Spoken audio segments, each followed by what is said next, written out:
than the Epic of Gilgamesh, written in 2600 BC. This story talks of a great flood commanded by God, an ark with saved animals upon it, and even the release and return of a dove, all held in common with the biblical story among many other similarities. And then there is the plagiarized story of Moses. Upon Moses' birth, it is said that he was placed in a reed basket and set adrift in a river in order to avoid infanticide. He was later rescued by a daughter of royalty and raised by her as a prince. This baby in a basket story was lifted directly from the myth of Sargon of Akkad of around 2250 BC. Sargon was born, placed in a reed basket in order to avoid infanticide, and set adrift in a river. He was in turn rescued and raised by Aki, a royal midwife. Furthermore, Moses is known as the lawgiver, the giver of the Ten Commandments, the Mosaic Law. However, the idea of a law being passed from God to a prophet up on a mountain is also a very old motif. Moses is just another lawgiver in a long line of lawgivers in mythological history. In India, Manu was the great lawgiver. In Crete, Minos ascended Mount Dicta, where Zeus gave him the sacred laws, while in Egypt there was Meses, who carried stone tablets, and upon them the laws of God were written. Manu, Minos, Meses, Moses. And as far as the Ten Commandments, they are taken outright from spell 125 in the Egyptian Book of the Dead. What the Book of the Dead phrased, "I have not stolen," became "Thou shalt not steal." "I have not killed," became "Thou shalt not kill." "I have not told lies," became "Thou shalt not bear false witness," and so forth. In fact, the Egyptian religion is likely the primary foundational basis for the Judeo-Christian theology. Baptism, afterlife, final judgment, virgin birth, death and resurrection, crucifixion, the Ark of the Covenant, circumcision, saviors, Holy Communion, Great Flood, Easter, Christmas, Passover, and many, many more are all attributes of Egyptian ideas long predating Christianity and Judaism. Justin Martyr, one of the first Christian historians and defenders, wrote, "When we say that he, Jesus Christ, our teacher, was produced without sexual union, was crucified and died and rose again and ascended into heaven, we propound nothing different from what you believe regarding those who you esteem sons of Jupiter." In a different writing, Justin Martyr said, "He was born of a virgin, except this in common with what you believe of Perseus." It's obvious that Justin and other early Christians knew how similar Christianity was to the pagan religions. However, Justin had a solution. As far as he was concerned, the devil did it. The devil had the foresight to come before Christ and create his characteristics in the pagan world. Fundamentalist Christianity, fascinating. These people actually believe the world is 12,000 years old. Swear to God. I actually asked one of these guys, okay, dinosaur fossils. He says, dinosaur fossils? God put those here to test our faith.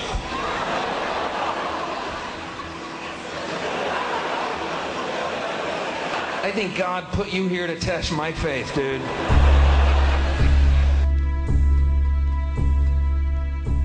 The Bible is nothing more than an astrotheological literary hybrid, just like nearly all religious myths before it.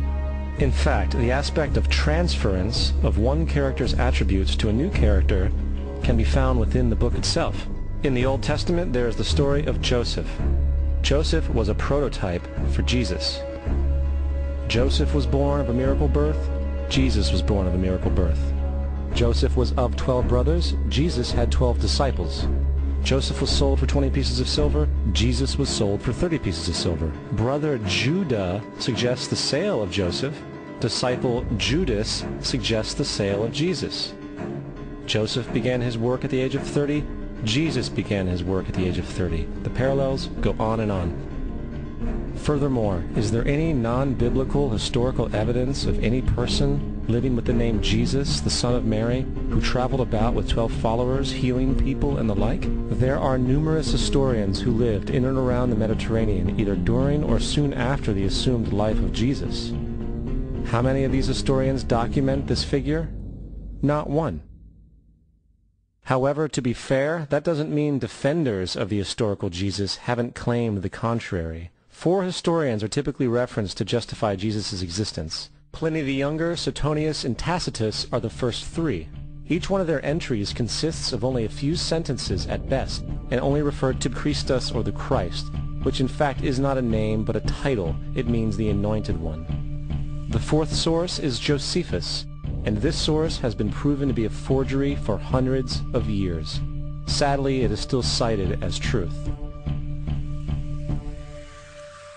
You would think that a guy who rose from the dead and ascended into heaven for all eyes to see and performed the wealth of miracles acclaimed to him would have made it into the historical record. It didn't, because once the evidence is weighed, there are very high odds that the figure known as Jesus did not even exist.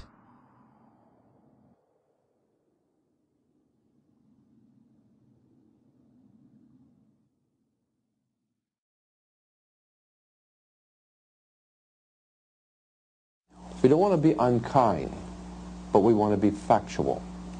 We don't want to cause hurt feelings, but we want to be academically correct in what we understand and know to be true. Christianity just is not based on truth. We find that Christianity was in fact nothing more than a Roman story, developed politically. The reality is, Jesus was the solar deity of the Gnostic Christian sect, and like all other pagan gods, he was a mythical figure. It was the political establishment that sought to historize the Jesus figure for social control. By 325 AD in Rome, Emperor Constantine convened the Council of Nicaea. It was during this meeting that the politically motivated Christian doctrines were established, and thus began a long history of Christian bloodshed and spiritual fraud. And for the next 1600 years, the Vatican maintained a political stranglehold on all of Europe, leading to such joyous periods as the Dark Ages, along with enlightening events such as the Crusades and the Inquisition.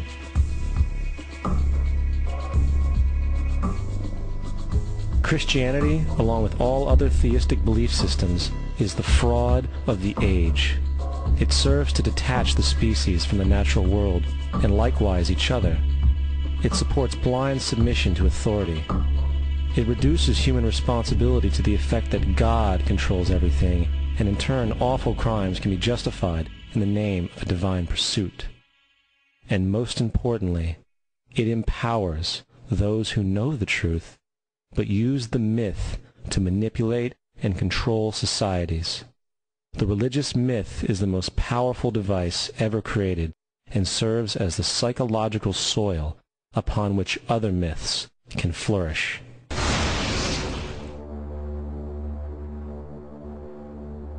A myth is an idea that, while widely believed, is false.